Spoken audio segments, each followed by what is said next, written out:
Hello, my name is Russ. I'm happy you're here. Thanks for being here. All right, so something that I found that kids do, specifically me when I was a kid, was I would do something like 3 times and then declare myself that thing. So for example, like my mom let me take karate lessons a few times. And I did karate. Anybody who asks, they're like, hey, do you do any martial arts? I'm like, yeah, I do karate. Didn't matter if I was at like the kid's birthday party that had, you ever go to one of those karate birthday parties?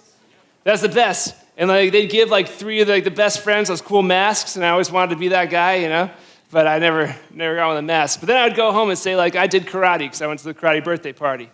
Or, what else? I don't know, watched a movie about history like on Discovery Channel, then went around declaring my wealth of knowledge about World War II when all I did was watch a movie. You guys know what I'm talking about? You used to do a couple things. And the thing is, I know we still do that now, right?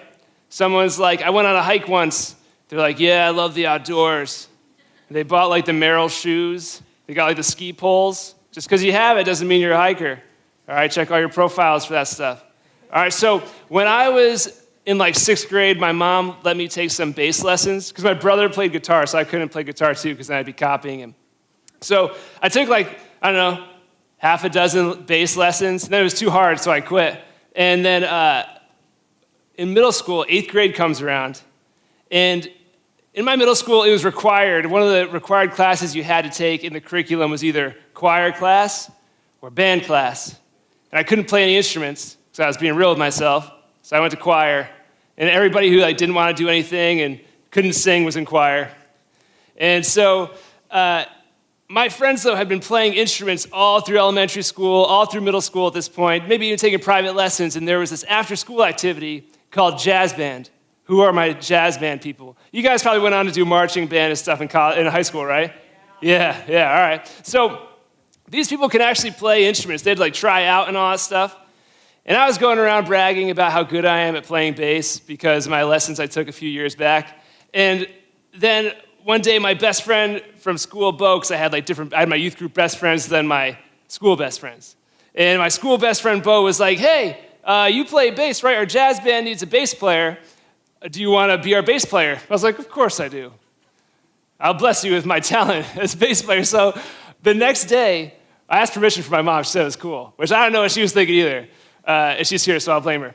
And so I go the next day, I got my bass and my bass amp, and I go to school. Jazz band comes around. I'm so excited. And I don't really know exactly what I expected, but I expected to do really well. So go to jazz band practice after. Everybody's warming up, shredding the sax, do whatever you do with trumpets, and whatever those big drums are that look like, I don't know, witches' cauldrons. And so I plug my bass in, and I'm just like doing stuff. I don't know what I'm doing. And then I get my big binder from the director of the jazz band, and it has sheet music in it, and I can't read sheet music. And at this point, I'm starting to panic because I'm like, oh no, I don't actually know how to play bass. Because like all of a sudden reality kicked in, and my lessons weren't going to cover all the sheet music and all this stuff. And so then the director comes in, and he stands up front. The conductor, I guess would be like the proper term, and he has his little thing. And right before we start, he picks me out of the crowd. Russ, can you give us a C? And I'm like, yes. And I just hit some random string. It didn't even like resonate. It was like, pfft. Like I don't know if you've ever seen someone who can't play guitar. I was like, pfft. And I was like just sweating. My little middle school body was already sweating. I was like, this is horrible. Get me out of here. This is such a mistake. Why'd I do this? And I'm thinking about all the decisions I made up to this point, and I'm praying, I'm like, Jesus, please set a fire to the school. Someone just pull the alarm, something to get me out of this, because this is a terrible choice. All of my friends are there. I had so many nerdy friends. All of them were there, the jazz band, and I was like, this is not going how I hoped it would go. And then we started playing all the different songs. I was just doing it. If anybody saw like me play bass, obviously I had no idea what I'm doing. You don't play bass like this, but it looked like I was just shredding the bass. I don't know. And it was horrible. And I couldn't admit that I was like drowning. I was just suffering. I was too embarrassed. Everybody around could obviously see if they looked at me that I did not belong, and I was suffering, and I was not in where I was supposed to be. Anybody could have been like, hey, Russ, you don't know what you're doing. I'd be like, thank you, right? I couldn't admit it to myself, especially the director. And then, as soon as it ended, my prayers were answered. I was like just completely soaked. The rehearsal ended. I went home, and I never went back.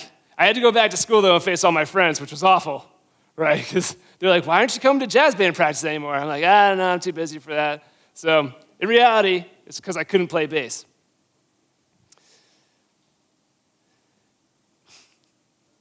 So I was suffering in this jazz band practice. And for the past bunch of weeks, we have been talking about our favorite suffering son, Joseph.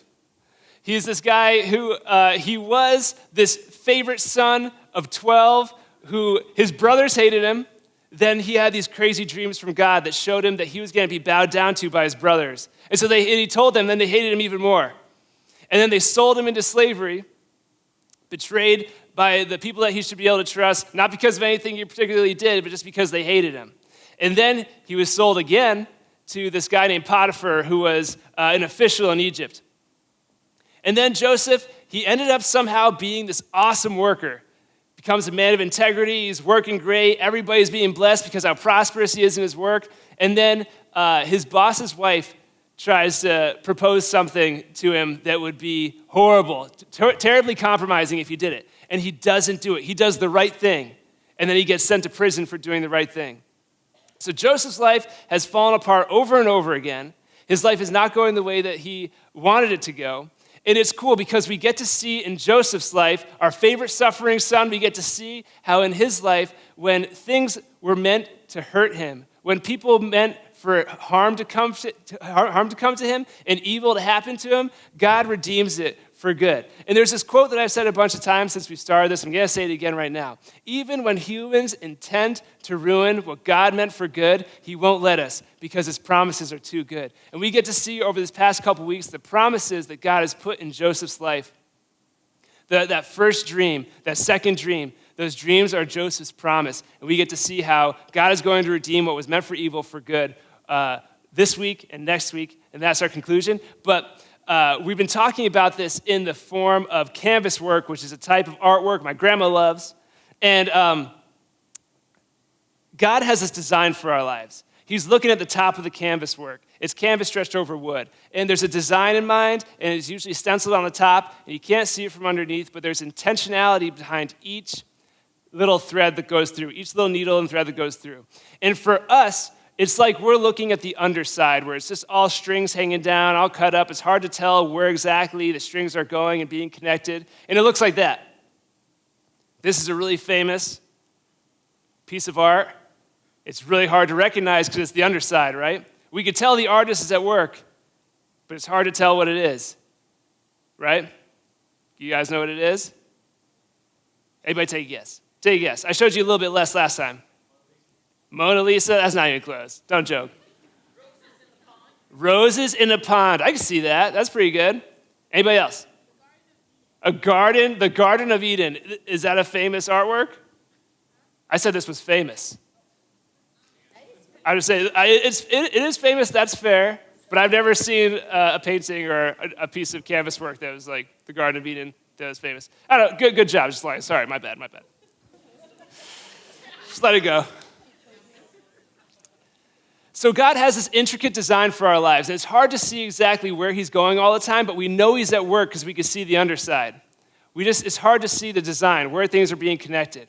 And so same thing with Joseph. He can see God is at work because he's had these dreams, and his life is falling apart, but he knows that that's his promise. He's heading towards his promise. And so we're going to continue in the story of Joseph today. Last time we left off with Joseph being thrown into prison, and he was sent to prison unjustly because he was doing the right thing.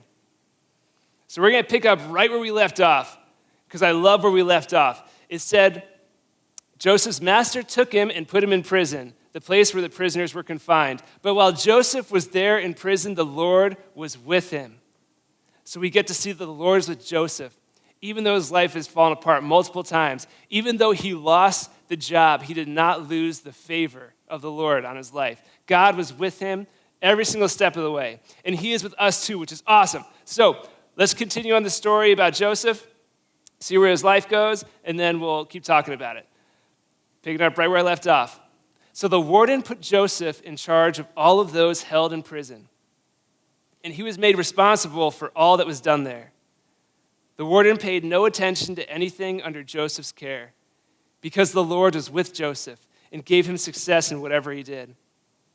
Sometime later, the cupbearer and the baker of the king of Egypt offended their master, the king of Egypt. Pharaoh was angry with his two officials, the chief cupbearer and the chief baker, and put them in custody in the house of the captain of the guard, in the same prison where Joseph was confined. The captain of the guard assigned them to Joseph, and he attended them. After they had been in custody for some time, each of the two men, the cupbearer and the baker of the king of Egypt, who were being held in prison, had a dream the same night. Each dream had a meaning of its own. When Joseph came to them the next morning, he saw that they were dejected. So he asked Pharaoh's officials, who were in custody with him in his master's house, "Why do you look so sad today?" "We both had dreams," they answered, "but there's no one to interpret them." Then Joseph said to them, "Do not interpretations belong to God? Tell me your dreams." So the chief cupbearer told Joseph his dream. He said to him, "In my dream I saw a vine in front of me, and on the vine were 3 branches. As soon as it budded, it blossomed, and its clusters ripened into grapes. Pharaoh's cup was in my hand, and I took the grapes and squeezed them into Pharaoh's cup, and I put the cup in his hand." "This is what it means," Joseph said to him. "The 3 branches are 3 days. Within 3 days, Pharaoh will lift up your head and restore you to your position, and you will put Pharaoh's cup in his hand, just as you used to do when you were his cupbearer. But when all goes well with you, remember me and show me kindness. Mention me to Pharaoh and get me out of this prison. I was forcibly carried off from the land of the Hebrews, and even here I have done nothing wrong, nothing to deserve being put in a dungeon." When the chief baker saw that Joseph had given a favorable interpretation, he said to Joseph, "I too had a dream. On my head were 3 baskets of bread. In the top basket were all kinds of baked goods for Pharaoh, but the birds were eating them out of the basket on my head." "This is what it means," Joseph said. "The 3 baskets are 3 days. Within 3 days, Pharaoh will lift off your head and impale your body on a pole, and the birds will eat away your flesh." Now on the 3rd day was Pharaoh's birthday, and he gave a feast for all of his officials. He lifted up the heads of the chief cupbearer and the chief baker in his presence of his officials. He restored the chief cupbearer to his position, so that once again he would put the cup into Pharaoh's hand. But he impaled the chief baker, just as Joseph said to them in his interpretation. The chief cupbearer, however, did not remember Joseph. He forgot him. When 2 full years had passed, Pharaoh had a dream.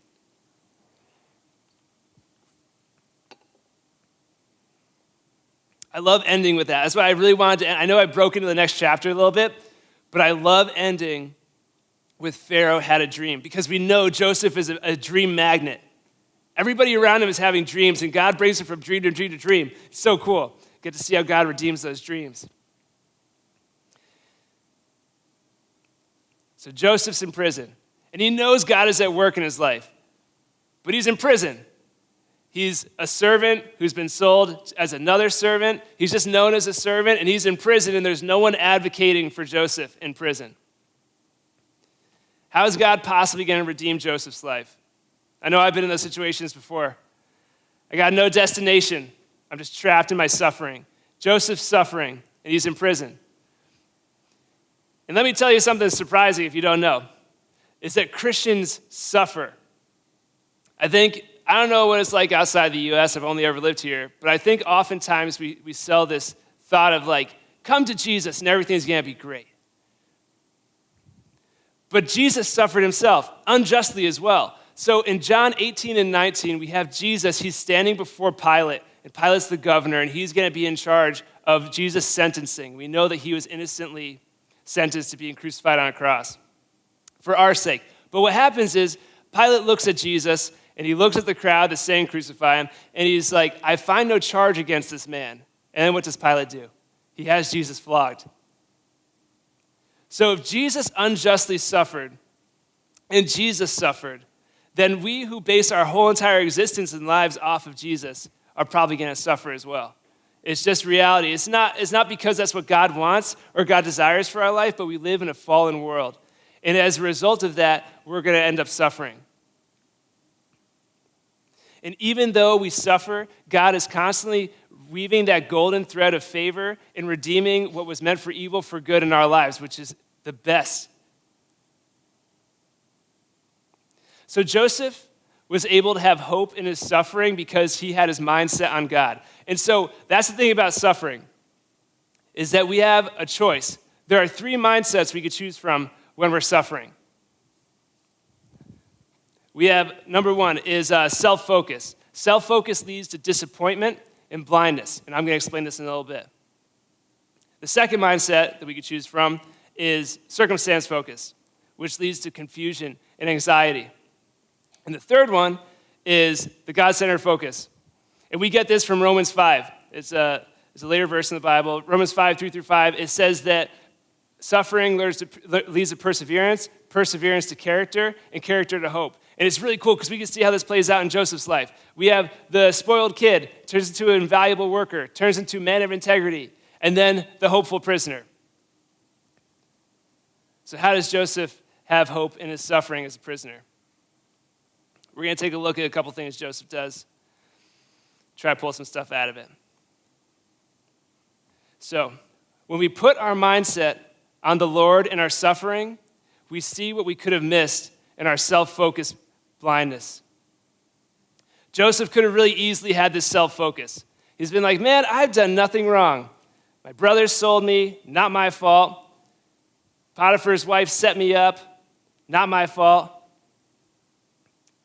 Did everything the right way. You know what? I should have talked to Potiphar. And a trap I often fall into is I start to spiral, start to think about all the different stuff, have those late night conversations with myself. Man, you know what? If I just did this different, I wouldn't be in this situation. But Joseph doesn't do that. He's able to have a God-centered focus. It's something I often do. Let me know if you feel the same way. I often find myself trying to pray my way out of what God has been calling me to pray myself through. I often find myself trying to pray myself out of the suffering rather than praying my way through the suffering. And I'm missing what God is doing in my life amidst the suffering and all the million little miracles he's doing around me because I'm so consumed with escaping and clawing my way out of the suffering. I'm like, the destination is that I'm no longer going to suffer. That's the goal for me when I'm suffering. I'm like, God, just deliver me from suffering. I'm done. And I miss all the little miracles God's doing around, all the favor he's put in my life because I can't see it because I've been blinded by this self-focus. What are you trying to pray yourself out of? What God is calling you to pray your way through. It's easy to let suffering blind you. I'm thinking about Joseph, and he could have looked at the other prisoners. It says that he saw they were dejected. He was able to see them, which is crazy because Joseph was unjustly there. And I'm sure he's thinking like, man, you know what? People who did bad things and should be in prison should probably look like that, right? They're regretting their decisions, so I'm just going to let them look dejected and stuff. Or Joseph didn't do anything to justly be there, so he could have been like, they don't know my pain. They don't know my pain. It's not even worth my time. Acknowledging their pain, acknowledging them. But Joseph has empathy. He sees their pain and he wants to talk to them about it. It's really cool. It's really cool. And something else that Joseph does that I think is really interesting, that's something that I don't do a lot, is he reveals that he doesn't want to be there. He's like, hey, I was carried away from the land that I grew up in, and I don't want to be here. I'm unjustly here. And a lot of times I feel like I'm trying to pull off that perfect Christian thing where I don't want to admit that stuff is going wrong or that I'm angry because it feels wrong to be angry at God or angry at the situation. But it's okay to be angry. It's okay to be like, you know what? I don't want this. I want to be out of this.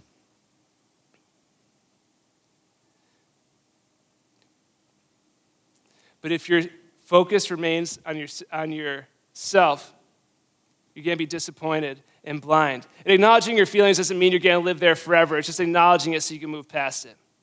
Rather than being blinded by his pain, Joseph used his suffering to empathize with the suffering of others, bringing hope to the distraught. So how did Joseph bring hope? It's pretty obvious for the cupbearer how Joseph brought hope, because he gave the cupbearer great news. But Joseph set him up. He's like, don't all dreams belong to God? He set himself up as an agent that God was going to use to bring hope to these guys. So first of all, he introduced God into the mix. Second of all, it's really easy to see how he brought hope to the cupbearer because he gives him good news. But also, Joseph's dreams haven't come true to this point. This could be like a big struggling of faith point for Joseph because he's like, man, I'm giving this guy good news, but the good news about my life hasn't even come true yet. So I'm sure that had to be hard for Joseph to deliver that because maybe the cupbearer's dream wouldn't come true either. And what happens if the cupbearer's dream doesn't come true in 3 days? I wonder if Joseph was like waiting in anticipation, like, oh man, I really hope this happens. Is God still good? But the dream interpretations don't end with the cupbearer because the baker hears that the cupbearer has a good interpretation. So I'm sure he's sitting there, he's like, yes, I can't wait. And he gets to tell Joseph his dream. And I'm sure he's telling it as fast as he can because he wants the answer because he's like, just tell me I'm going to be okay. Just tell me. And Joseph's sitting there, and he knows what the Lord's telling him. And for me, I'm thinking, like, man, he knows he's about to give this guy devastating news. And he doesn't hold back. For me, I'd be like, oh, man, I really don't want to tell this guy what's going to happen. But he gives this guy this devastating truth bomb. He's like, hey, your life is ruined in 3 days. Go in peace. I have a good idea what it looks like to be the baker. We talked about it a little bit before. I think you guys do too. So someone just told you you're going to die in 3 days. What do? I don't know, not sleep?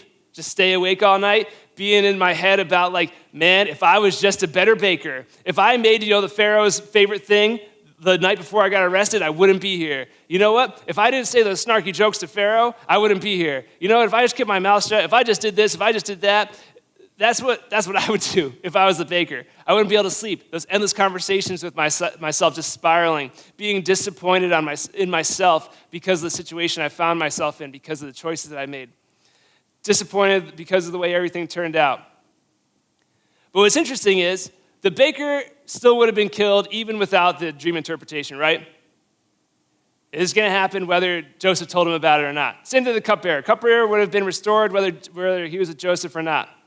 Something really cool that the text doesn't say, doesn't even reflect on it, but it's something that I was just looking at this last time, is we talked about what was the baker doing for his last 3 days? We don't know. But also, where was Joseph for the next 3 days? Well, Joseph was in prison with the baker. Was he having conversations with the baker about, like, here, let me tell you about the hope of my fathers. Let me tell you about what God has spoken to me. Have you ever heard of God?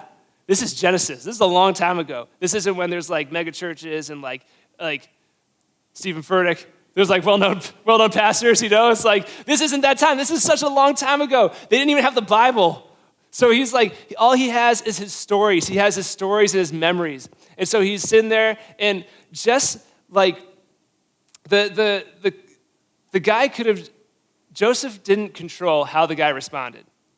Because he kind of has two options. He'd be like, I'm not going to believe Joseph, and then just kind of hope and dread for the next 3 days that it doesn't come true. What we know about Joseph, though, is if he thinks something is right, he's going to keep doing it over and over and over again. And he's a man of God with integrity. And so I think he wouldn't leave this guy alone, because just as the Lord was with Joseph when Joseph's life fell apart over and over again, Joseph was with the baker when the baker's life fell apart. Out of all the prisons in Egypt that these guys could have come to, the Lord brought them to Joseph's prison. Like God had a plan or something for the cupbearer and the baker. Out of all the jobs you could have had, all the cars you could have bought from that guy, all the relationships you could have been in, it's like God has a plan or something. The Lord's at work. What have you been trying to pray your way out of the very thing God's been calling you to pray through? When we put our mindset on the Lord in our suffering, we see what we could have missed in our self-focused blindness. What have you been missing? Lord, meet us in what we've been blind to. All right, so Joseph's life so far, there's a lot of J names. I keep on calling him Jesus. Joseph's life so far, betrayed by the very people he was supposed to be able to trust, his family. Sold to merchants, sold again, sent to prison for doing the right thing.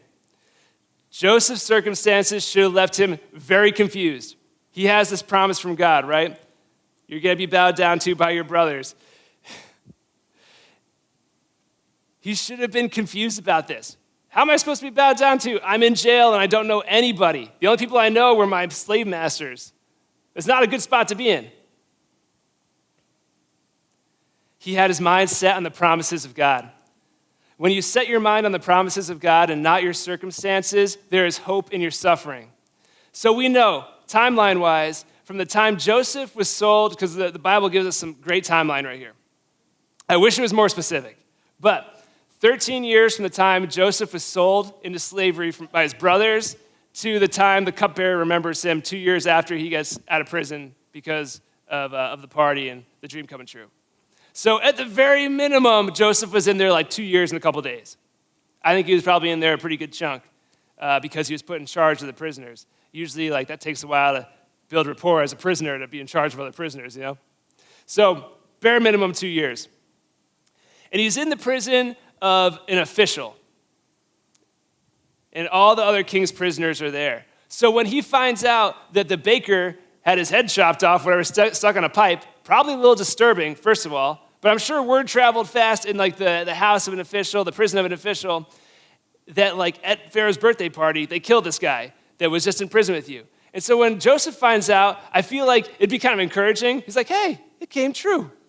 At the same time, you're like, oh, I like that guy, because I'm sure he poured time into that guy, like we talked about before. And so he's holding on to those interpretations he had that his dad gave him, you really think that we're going to bow down to you? He's like, yeah. Holding on to that so he can have hope. God revealing himself through Joseph's life by the way that those dreams are coming true, even though his personal ones haven't come true yet. Joseph's having hope. He has hope from his experience, and then he has hope from his memories. The stories his dad told him about the goodness of God, and then the dreams themselves. So his memories are giving him the promises to be able to focus on. That one day he would do a work worth bowing down to and bow down to himself. So when we set our mind on the promises of God and not on the circumstance, we can have hope in our suffering. We know how Joseph was able to set his mind on the promises because we know the promises he had. But what promises do we have? For us, we actually live in a time where we have the Bible, which is awesome. It's a collection of promise after promise after promise of how God has been good to us, promises the Lord has for us, that we keep at the forefront of our mind while we're suffering. We also, some of us, have personal experience with the goodness of God too. But if you don't have experience with the goodness of God, or if you're forgetting temporarily how God's been good, I have a couple verses I want to read to you, just to show you what the promises found in the Bible can look like. I have Isaiah 40:31. But those who hope in the Lord will renew their strength. They will soar on wings like eagles. They will run and not grow weary. They will walk and not be faint. This Fred Hammond song comes to my head. Anybody know that guy? Yeah. Isaiah 41:10. So do not fear, for I am with you. Do not be dismayed, for I am your God. I will strengthen you and help you. I will uphold you with my righteous hand, my righteous right hand. I'm sure Joseph would have wanted that. Deuteronomy 31:8. The Lord himself goes before you and will be with you. He will never leave you nor forsake you. Do not be afraid. Do not be discouraged. That one is Joseph's story. The Lord is with him everywhere. John 16:33. I have told you these things so that in me you may have peace. In this world you will have trouble, but take heart, I have overcome the world. That's Jesus. The list goes on and on. The Bible is full of promises, and focusing on the promises helps us live because we can see the canvas view. We know the promise is our destination, and that the artist hasn't stopped working on the design of our canvas view life. The promise is our permanent residence, and the suffering is temporary. If you know suffering isn't your permanent residence, it's just temporary, then the promises can help you live in the freedom of knowing it has an end. Knowing that suffering has an end can give you freedom in your suffering. So, for example, this summer, first time ever, we took a family camping trip. Got to hydrate up for this one. We'd been waiting because I have 3 kids. My youngest is 3. 2 boys, 1 girl. Girl's number 3. We've been waiting because my 2 boys, whenever they struggled to go to sleep, You could just go and lay in their bed for a little bit, and they would just fall asleep because they feel comforted by your presence. My daughter, complete opposite. She'd be struggling. She'd wake up in the middle of the night for some reason. You go in like 2 a.m. to like lay down so she'd feel comforted and safe, so she falls asleep. But she's just so pumped you're there. She's just like smacking you in the face over and over again. She's so excited. She's like, yeah, woo, smack, smack, smack, smack, smack. And you're just like, please go to sleep. So because of that, we had to wait to try to do our first camping trip because we're all going to sleep in the same tent. You know, there's probably people around in tents. They're not insulated. So like the sound just travels. So having her freak out, slapping everybody in the face, cheering all night because we're all together, it was not going to happen. So she got old enough, we're like, we're going to give it a try. So we go to the woods, get this sweet camping spot, have a tent, and we're so excited. We're going to cook over the fire. My boys are pumped. They have knives. They're going to cut all sorts of like sharp sticks. And camping is awesome. But the reason why camping is awesome is because it's temporary. Knowing that you have running water, insulation, climate control, TV, couch, many, many, many changes of clothes.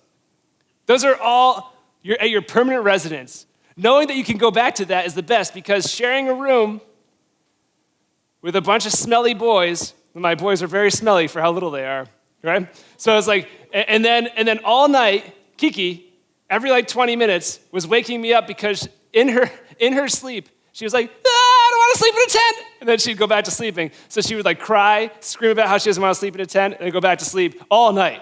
It just kept going. If that was going to be forever, I was like, if I had to live in that tent forever and deal with like the temperature outside as the temperature inside and the lack of running water and showers and like the fact that you got to take your food and protect it from bears every night, if that was my permanent residence, I wouldn't enjoy camping. But because it's temporary and you know you have the home to go back to, the promise of home makes it enjoyable. And not to say the suffering is enjoyable like camping at all. Not to say that. But the cupbearer knew his time in prison was quickly coming to an end. And knowing there is an end, I'm thinking about, he was probably staying up all night, like, oh, I can't wait. I can't wait to go back to work. He's like pumped about it, thinking about like how good of a job he's going to do when he goes back to work. When you set your mind on the promises of God and not on your circumstances, there's hope in your suffering. So I have a challenge for you guys. How do you keep the promises of God at the forefront of your mind, especially when you're suffering? Have you ever heard of a miracle journal? So this is like, think a composition notebook. Any notebook will do. You can even do this on Google Docs. Anytime God has come through in your life, provided in some miraculous way where you're sitting in suffering, you're like, man, I don't know how I'm going to get out of this. And then God comes through in a miraculous way. That's something you write down. You write down all this stuff. Anytime God comes through, you just write it down. Because over time, you're going to compile this like thick notebook of how God has come through in your life. And God has revealed himself to you. So that when you struggle, you can look back and be like, wow, God came through over and over and over again. And guess what? He's going to do it again. Because that's who God is. So a miracle journal.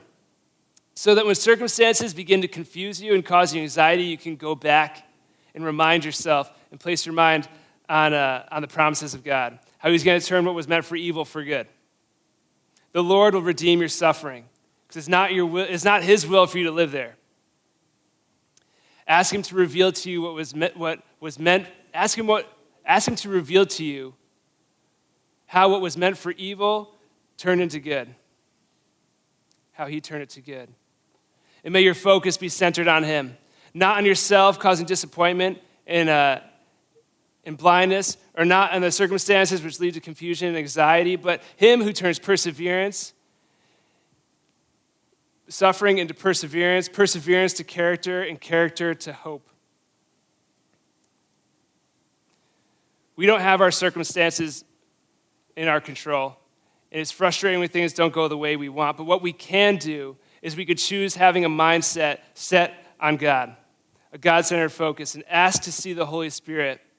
Ask to see who the Holy Spirit is wanting us to see and remind us of the promises that he has for us. So I want to set you guys up to suffer next time. Maybe you're suffering right now, but if you're not suffering now, one day will come when you're going to suffer. It's just how living in a fallen world goes. I want to set you up for success. How do you be reminded of the promises of God? Well, you can Google the promises of God, Bible verses, and come up with a million different lists. Or you can just go to the Bible yourself and look for some promises and write them down on sticky notes. Lots of them, everywhere. From where you put your keys, stick them there, so when you take your keys in the morning, you see a promise of God. Stick it on your nightstand. Stick it behind your phone, in between your phone and your phone case, so when for some reason the one time a year you go to get the dust out, you see the promise. Everywhere, just everywhere. On your speedometer, so you remind yourself of the promises of God when you're tempted to speed. Anywhere, just completely drown yourself in the promises of God. Everywhere you want to stick them. So that the promises of God are at the forefront of your mind because you're seeing them over and over and over again. And be reminded that the suffering is temporary, that those promises represent how much more God has for you. So maybe you're suffering right now. Maybe you're here and you're like, yeah, I can think of the destination, which is getting out of this. But it's hard to think of how God could possibly work out the situation for the good of you, who he loves. So maybe you need to reset your thought process, your focus. Maybe like you're thinking about, like me, the last time I suffered and how I was so consumed with my own suffering that I missed all sorts of stuff going on around me. And I've heard about what I missed since then. And you need to repent about the way that you suffered. God, where were you in my suffering last time? Or maybe you're the person who's not suffering yet, but one day it's going to come. How are you going to suffer next time? Set yourself up for success. Be reminded of the promises of God. Drown yourself in them.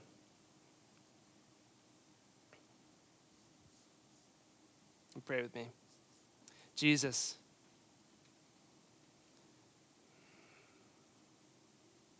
would we set our minds and our hearts on you, on your promises for us,